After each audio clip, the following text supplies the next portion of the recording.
Hello, you wonderful people, and welcome to another episode of Not Too Comic Book. This being a show, we're talking about TV shows that are adaptations of comic books. For today's episode, I'm going to talk about Dead Boy Detective Season 1, Episode 5.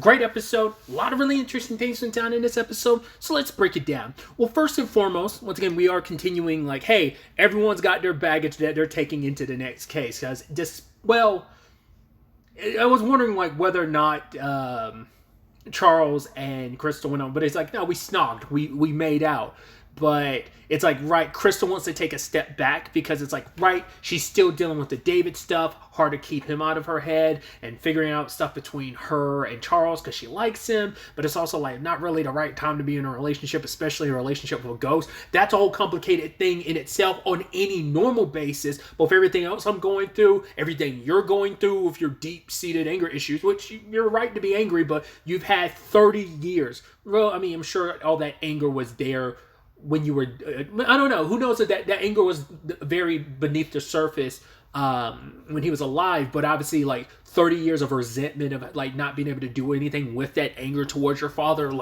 that's just made, he's kept that bottled up, even if we don't count the years he had to keep it bottled up alive, 30 years of resentment and anger has been building, and he's trying to put up a front. So there's a lot there where it's not really conducive. Either one of them is in a good spot to be in a relationship. So it is a situation where, hey, let's throw ourselves into a case, because a case gets brought to them. They meet Brad and Hunter, some high school football players. It's yeah, we were going to, we just won the big game. We're going to go to the same college, yada, yada. But what happened to us, we don't know. It's interesting, too, because I thought it was interesting that Charles kind of latched onto them so much the way he did. I was why is that?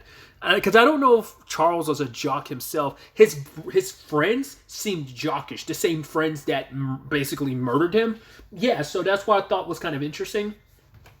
But maybe they weren't really jocks, but that's why I kind of almost wondered, why were you latching on to him? We find out from Charles at the end of the episode why he was so, latching on. But it's yeah, these guys try to seem oh, we're lovable. We were, kind of celebrities here in town, people liked us. And even when Crystal and Charles and Edwin ended up investigating, they went around asking people, which also really quickly, I love that it's hey, did all three of us actually agree on a single case together? It's yeah, for the most part, you guys did. So I thought that was interesting. But yeah, they went around asking people, oh, who are these guys? Brad, Hunter, oh my God, they were loved, yada, yada, yada. But it's Crystal was I smell BS. Because no one's ever that loved. You can't go through life skating by and being perfectly perfect. Someone's going to have some issues with you. But it turns out, yeah, there was some stuff beneath the surface. First, Crystal gets visited by the mascot who was yo, you want to go talk to Twitchy Richie? Then she went and talked to him, but he's kind of a little pyromaniac and flicking the lighter, which I love that Crystal's oh, you're trying to scare me, because she's I know you didn't kill Brad or Hunter, because the people who say stuff make remarks about gay stuff, it's yo, those are typically the ones who are the biggest pussies. I was hey, yo, Crystal coming out swinging. And I love that every time he flipped on the lighter, you have Edwin constantly putting it out and kind of freaking him out, covering his mouth, having Charles covering his mouth, yanking him around, and then Edwin tiptoeing the scissors on the desk. I was yeah, that's enough to freak anyone the hell out. So but we find out there's a lot more to this situation. Once again, Brad and Hunter weren't the good guys they made themselves out to be. We find out they were actual terrors. They were actually very, very shitty people, and were very shitty to a lot of people. You find out about Shelby, which I should have been paying more attention during the credits. The actress who plays Shelby, that's not the actress who plays Callie in that's not the actress who plays Callie in Yellow Jackets, because she was also in the show Riverdale as well. She was, because if she was in Riverdale as well, if that is the same actress, it looked like it was her, but maybe it wasn't. It says it's interesting too, because if she was, because that character that character she played in Riverdale was a prep and was kind of very mean-spirited evil kids type of thing, kind of very much like Brad and Hunter, not 1-to-1, but kind of a more preppy version rather to their jock version. I don't know if it was in fact the same actress, but yeah, that's actually heart-wrenching. obviously Edwin ends up summoning her spirit because it turns out like a month after Brad and Hunter died, she killed herself. So it's kind of like, maybe there's something there. Because apparently she was Brad's ex. And it's like, yeah, he, like the timing was kind of interesting. Like, so maybe she had something to do with it. So upon her being summoned, and obviously upon seeing Brad and Hunter, she like morphs out a little bit, which obviously Edwin was kind of like, yeah, that's kind of a normal thing for like ghosts, their emotions to kind of contort them. This is our first time really seeing that. I mean, to be fair, I guess like the guy at the beginning, the first case we got at the beginning of the series that they were in the middle of, I guess that's kind of an example of, I mean, that was a curse, but it's showing like, right, like, you know, how ghosts can be affected. But it turns out that Brad and Hunter's like mean-spirited jokes or whatever, like, for example, they were complaining that she wasn't fun. She was trying to go to the Olympics and become an Olympic level athlete, and she would go on runs. She had a very strict schedule, which is so interesting that jocks who are football players would like, I'm pretty sure they were football players. I don't think it was basketball. I think they were football players. Whatever the case may be, athletic jocks get shitting on some other athlete for their scheduling seemed weird, but once again, like, you got some shit wrong with you and you feel like taking it out on other people. It's even suckier because you're like negging your own girlfriend in a lot of ways, which is shitty. But yeah, like, they sabotaged her chance of all that because they slipped her GHB and she failed the drug test, and because of that she lost the scholarship and everything. Like, her life like fell apart in that moment. And it's like, she's like, I had nothing to do with Brad and Hunter's death, but I was sure as hell happy when they died, because after screwing up her life, Brad broke up with her saying she wasn't fun anymore. You're like, Jesus Christ, dude, you suck. Which, really quickly, speaking of Brad, I was like, I kept looking the entire time. I was like, is that who I think it is? I think I saw the name at the end credits, Maxwell Jenkins. I believe, if I'm not mistaken, that's the actor who plays Will in the Netflix Lost in Space series. So, once again, very interesting comparison between Will from Lost in Space versus this jock Brad character. Either way, she was happy about Brad and Hunter dying, but the problem was that it didn't fix anything. Like, and she took a permanent solution to a temporary problem. It's just, once again, she was in the thick of it, and them dying didn't fix anything. And I think it's just, she kind of felt like her life was over. She was only in high school and she kind of took her life. It's just, it is such a shame. And that's kind of this larger conversation about how, like, right, once again, Brad and Hunter like destroyed a lot of people's lives, and they're such narcissistic, self-centered, evil bastards. They don't even recognize the damage they do, because they're like, oh, like, we're just having a little fun. It's like they're so far up their own asses, they can't see the ripple effects of what they did, because they were just so into themselves, being like, oh, later on saying like, oh, we were so young to die. Like, that's what's really tragic. We were bigger than this place, bigger than this town. We were supposed to go to UW. It's like, Jesus. Like, they are legitimate sociopaths because they didn't give a shit. They didn't give a shit in life. Even in death, they have no regrets. It's just, woe is me. Like, I mean, yes, sure. Like, man, you got murdered, but also at the same time, you kind of you dug your own graves. You know, you lived your life the way you did, and it's just like, it's only a matter of time before somebody took it out on you. Because we ended up finding out it's actually Brad's girlfriend, Maureen. Like, I knew, not Maureen, was it Marin? I knew something was off when she contacted Crystal later, and she was like, yeah, and started pointing the finger at Richie. I was like, wait, didn't Richie defend Maureen, saying like, no, it couldn't have been her? I think so. Or maybe it was Crystal that was defending her. But I was like, that's weird. After, like, because you talked to Richie about Maureen too. So I'm like, that's too, and her acting weird and just trying to throw Richie under the bus. I was like, she did it, didn't she? I was like, but what was your motive? Well, we find out that she sent Brad some pictures, and what did Brad do? He shared them with Hunter, and then he was going to share them with other people. Once again, no apologies, being like, yo, the pictures are on my phone. They're my pictures. I could do whatever I want to. It was like, oh, dude. It's like, I feel like any person would have in a digital day and age, like, that's an issue anyone could have. That's a rough thing to have as a teenager too. And so she like snapped on them, and just, she wasn't trying to kill them, she was just trying to drug them to the point, who knows what she put in their drinks, but she was just trying to knock them out so she could get the phone and delete the photos. but ended up accidentally killing them, called in Richie to cover up the crime. In fact, she was actually about to commit a third murder by killing Crystal, whereas like the first two murders were unintentional. This was her planning it out. Luckily, Edwin and Charles were like looking around, because I didn't know where the Marin situation was going to go initially when they found all those photos. It's like, there's a lot of photos here, but none of them are with her boyfriend Brad. And at first I was like, oh, they're all photos of her, it seemed like. So it's like, I mean, maybe there were other photos, but most of the photos I saw seemed like they were just photos of her. And I was like, that seems a little crazy. But it's like, right, because she took down all the photos of her and Brad and like ripped them apart when he like revealed what he did about the photos. It's like, oh yeah, like I shared them with like Hunter. Like, oh, like, why is it that big of a deal? He said you were hot. It's like, oh God, bro.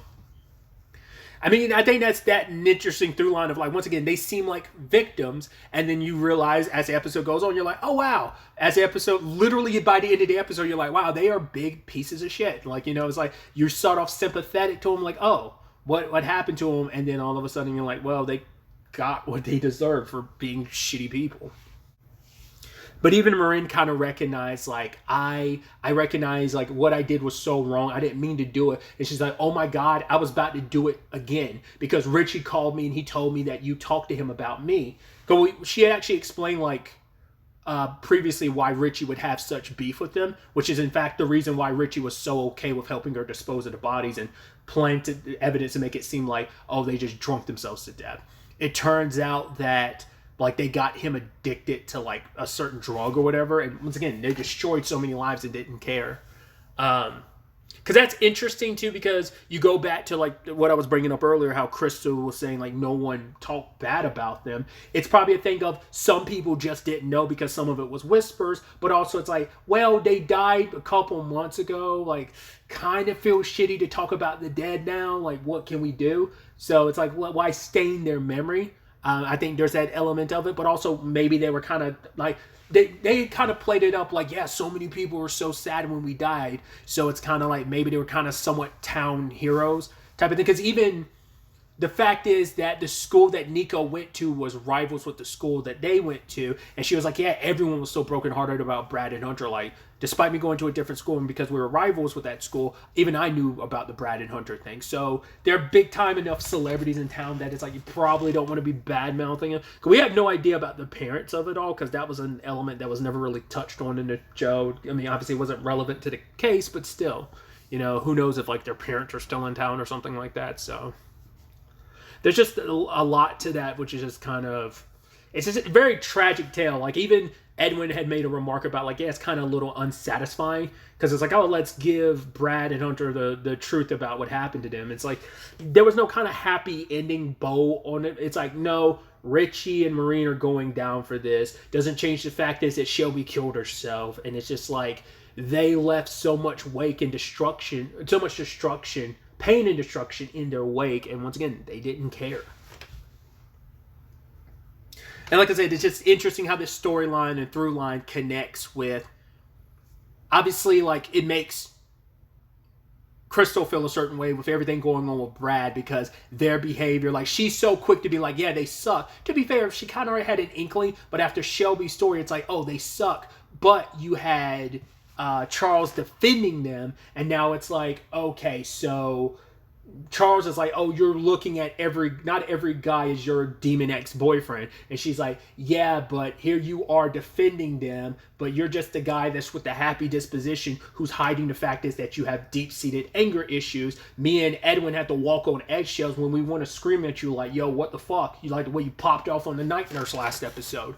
So it's obviously like both of them are in an awkward space after everything that's kind of going on between them at the end of last episode and deciding just to be friends this episode. And now they're both in a weird spot. And so they even apologize later on for calling each other out for their respective like call outs to the other person. But once again, it's just, it is a thing of they have all been walking on eggshells because even Charles recognizes like, right, I do have a lot of anger that I do have to fix that. I have to figure that out. But his reasoning for why he was so in defense of those guys is like, he's like, I needed them to be good guys because finding out they're pieces of shit, it just made him it made him feel like I've strived so hard to be a good guy, but what if I'm actually a bad guy, like pretending to be a good guy? What if I'm just like Brad and Hunter? What if I'm just like my dad? And it's like, oh boy, the fear of being your dad. Once again, comic book stuff lately. I'm looking at you, Invincible, which obviously it's kind of weird. You know, obviously the comic's like,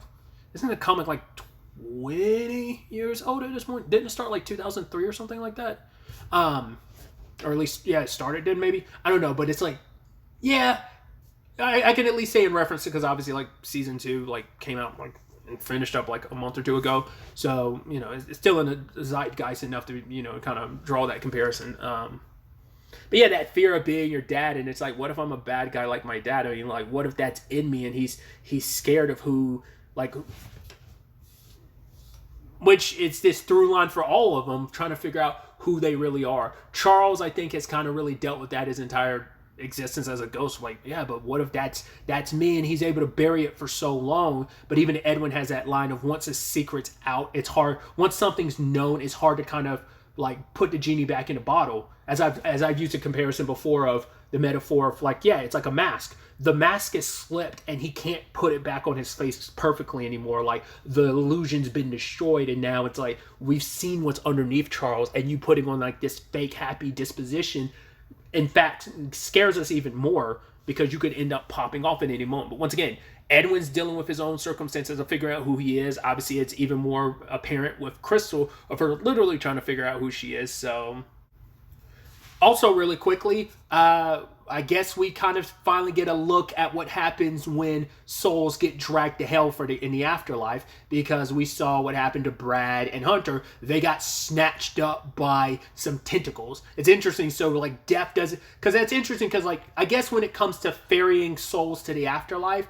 she comes herself, because when it came to the Devlin house, she was there with her wing. Like, we saw her wings expand when she was heading. But maybe someone else handles sending people to hell. Like, maybe Death doesn't handle that type of stuff. Because we saw the red light from the tentacles this episode. So I was like, oh, I wasn't expecting us to actually find out what's on the other side of that red light. Because I just assumed that was Death coming up to the father at the Devlin house in episode 3 and just sending him to hell. It's like, no, a literal tentacle monster comes, grabs you, and drags you to hell. Which makes me immediately think of the movie Drag Me to Hell. Not unless that thing is like in correlation with, like, not unless that's something where Death doesn't necessarily have to be there, but she's like, oh, here's some souls that need to be moved on that are going to hell. Let me summon this beast. I'd assume that's just kind of like a natural process when it comes to the afterlife. But like, Death has her place and role in all of this, and just the afterlife in general has its own role with like the lost and found department. I mean, once again, who knows what the other afterlife departments are and what they exactly represent.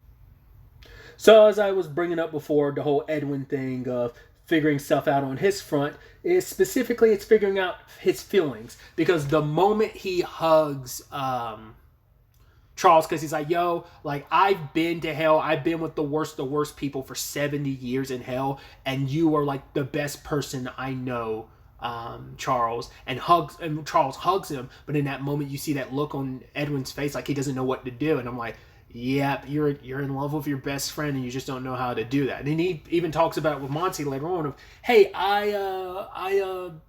I've never been good at personal relationships, but it's gotten even more complicated upon dying. He's like, in fact, there's more baggage associated with it, which is so sad too, because you could clearly tell it started off as a mission for Monty, but he has started to actually legitimately like Edwin. But, you know, Esther made it perfectly clear, like, I need you to rein those boys in.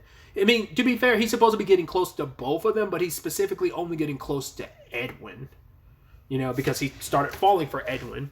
But because I thought he was specifically meant to just get Edwin on his side. But it's like, no, he's supposed to get both of them.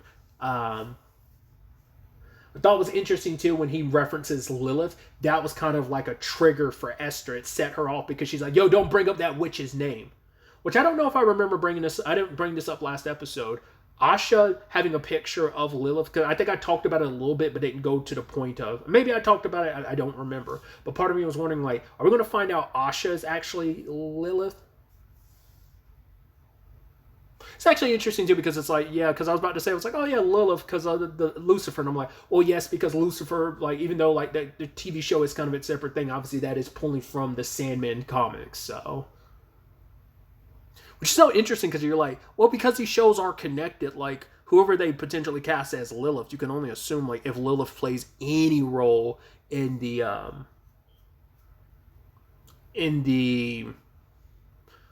Sandman TV show, like it'd be the same actor across both. But I mean, to be fair, it's like, well, like she's the mother of demons, so like she would potentially pop up. You know, I mean, once again, just depends on where like season 2 story goes with everything. But once again, tangents and all that aside, I was just wondering if Asha could be Lilith, and especially with the whole thing of Esther not wanting to grow old. It's like, oh, I got tricked. It's like, well, she didn't read the magical fine print of, yeah, you can live forever doesn't mean you're going to actually stay young forever. So she's adamant about, you know, it's like, right, I have to feed some kids, a generation of kids to my giant snake. You know, it's NBD, no big deal.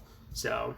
But either way, circling back, Edwin has kind of come to, well, he hasn't fully come to terms, but he's realizing how confusing things have been. And Monty sees it as a, oh my God, you don't know how to deal with your feelings. And Monty kisses him. He's like, yeah, I have feelings for you too. And I'm like, ooh. And then Edwin has to break the news to him. Like, yeah, I wasn't talking about you. It's like, yeah, he was talking about his best friend. And so like, they're just sitting there awkwardly on the swing. So I was like, ooh, that sucks.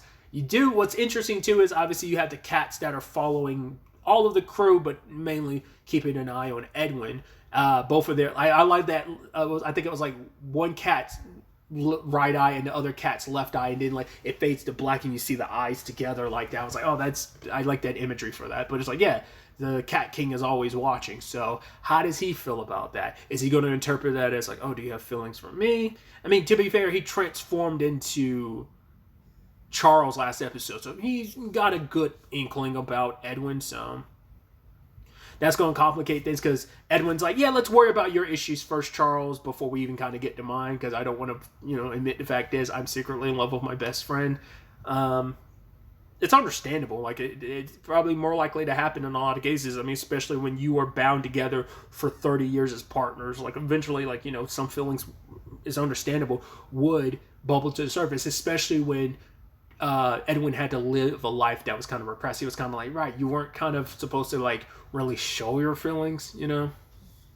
Which really quickly, I want to talk about what's kind of like a very heartbreaking line. It's kind of like a gut punch line. Is that what Crystal says, where she was like, all 3 of our lives were ruined by boys that went too far. I was like, oh my God, that is actually sad as shit, dude. That's a powerful and extremely rough statement. And even she's like, yo, it's fucked up that is a very fucked up thing to have in common, the 23 of us. I was like, that shit is true. I never would have even gotten, that would have never even crossed my mind. I'm like, oh yeah, boys have like damaged all 3 of you. Like you are all like severely messed up because of, you know, the boys that try to sacrifice and kind of inadvertently ended up sacrificing Edwin successfully, and then also the boys that are responsible for killing Charles, and obviously Brad when it comes to Crystal, who is doing everything she can to try and push him back, but she's so scared that maybe given enough time she won't be able to push him out forever.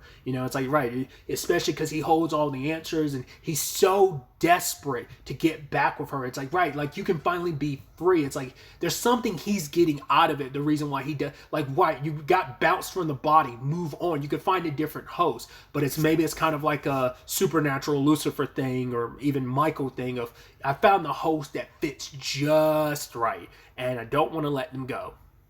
Okay, so that's one side of the episode. The other side of the episode caught me by surprise. I wasn't expecting us to jump into the storyline immediately, but that's the situation with Jenny and her secret admirer. Nico happened to stumble across them while she ended up like sending off a letter to her mom, and happened to walk by the person and recognized the letter from Jenny's letters, and it's like, oh, interesting. She follows the person. I'm like, who's it going to be? And lo and behold, they went to the library. I was like, oh my God, the librarian! I told you, like, they made her so quirky that I was like, obviously she's going to play some role in the story. I just wasn't sure how. And lo and behold, it turns out she's Jenny's secret admirer. I was like, oh, that's interesting. She's kind of cute and awkward. And Nico was playing matchmaker because she's been playing matchmaker with everyone else. But yeah, Jenny's not too thrilled at the notion. Once again, secret admirer, you don't have to worry about disappointment or anything like that. But it's like, yeah, but living your life that way, just receiving the letters, yeah, that's kind of just sad. So Nico's like, hey, you don't have a great time. I will clean your floors for like a month. Like, I got an inkling about this. I've been kind of playing like, matchmaker recently, and I think I've had a lot of success. So Jenny's kind of nervous. It's like, right, it seems like she's probably been very like out of sync with dating and stuff like that. And so she's kind of worried because like, oh my God, all the clothes I ever got blood on it. And it's like, wow, this like place is super like flowery and stuff. And she's going to think I'm weird. But then like the moment Maxine comes in, she's like, actually like, oh, those murder docs you want to watch? I want to watch them too. And Jeannie's like, whoa, are you into those? She's like, yeah, I'm kind of weird on it. It's like, yeah, but I'm kind of weird too. And it's like, seems like they're really hitting it off. I was like, okay. I was like, I figured something was going to go wrong.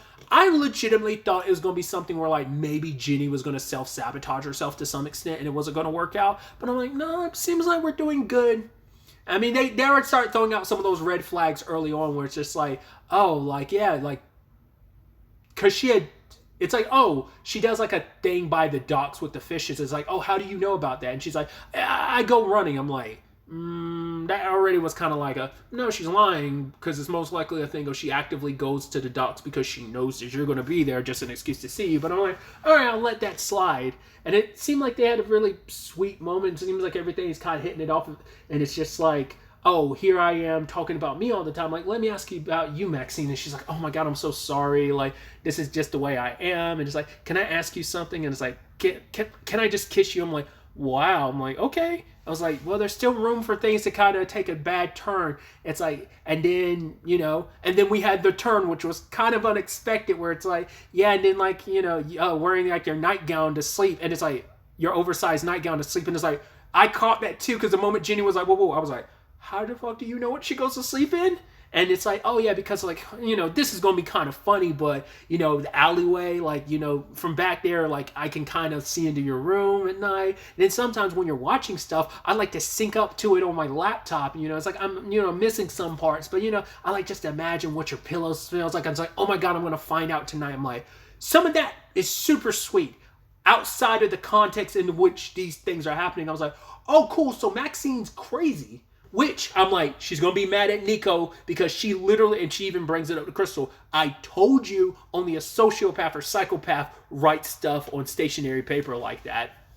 Which she was right. But it's also like, to be fair, it's kind of a good thing Nico set this up because, well, I mean, you almost get murdered, so that's not good. But at least it's out in the open now because you would have had this secret admirer and you're kind of like, oh, that's sweet, not realizing they were a stalker who's completely and utterly obsessed with you. I mean, she went batshit crazy, homie. Like, the fact is she was like, oh my God, we were having such a good time. And it basically turned into, why won't you let me love you? Is what that basically broke down to. Pulled out the cleaver. It's like, you need to be quiet, Jenny. Like, let's just not talk. We could start over. And it's like, lady, you're freaking me the fuck out.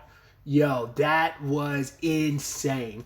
She went complete psycho just like that. Once again, it's already been bubbling beneath the surface. It's like, oh, secret admirer. It's like, yeah, your secret admirer was a complete another sociopath. Even saying the line of, oh, I'm going to have to clean this up again. Even Jenny's like, again? What does that mean? I'm like, have you killed people who've rejected you? Yeah, you're that character. Okay. So I was like, how's this going on? I mean, I don't know if Nico's upstairs still or not. She doesn't really go out much, so she probably is, but she's probably trying to give them as much space as possible. Crystal was going back on her own at the time, so I'm like, how's this going to play out? Situation kind of accidentally resolved itself when she slipped and impaled her head. It's kind of interesting what's happening lately. There's another character that unexpectedly died by slipping. I won't specify what show, but if you know, you know. So that was interesting, and impaled her head on like some spike on the table. Then like Nico well, it was first Crystal and then Nico came in, and it's like, wow. Okay. So Nico's feeling bad about all of this, and it's just like, well, to be fair, she's dead, but, ghosts are a thing. So I'm like, are we actually done with Maxine, or did she get dragged to hell immediately afterwards? Once again, usually your unfinished business is what kind of keeps you here. I don't know if Jenny's technically her unfinished business. Is she going to be, I mean, that place most likely will be haunted by Maxine's ghost, which could be an issue. once again, I don't know if we're done with Maxine yet. I was like, once again, I would have never seen this character arc for two things. One, didn't fully see this going where Jenny, well, I kind of had a feeling, especially when Jenny was like, yeah, the person who's writing this is probably not, I don't know. I don't know if I immediately went to stalker, obsessed person. I don't know. I brought it up. I did not know where that storyline was going to go, whether that was just going to be a Jenny specific storyline or would that have larger overarching story repercussions. Still could, depending on how the Maxine thing plays out. Like, if this is the end of Maxine or we still had to deal with her spirit. If not in the next episode, maybe somewhere in the next 2 episodes after that. Because there's only like 3 episodes left in the season. So, I don't know, man. Curious to see how Jenny's going to feel like in the aftermath of everything. And as well as Nico, especially playing matchmaker and then finding out probably like, well, the 2 couples she's trying to push towards, like, right, she tried to do the whole Edwin and Monty thing. That didn't work out. The Jenny and Maxine thing sure as shit didn't work out. So, yeah, it's definitely going to be interesting to see where the next episode ends up taking us going forward with all of this. But really, that's all I wanted to talk about. To the next time we meet, be happy, be safe, live life to the fullest, and enjoy it. Good day and goodbye.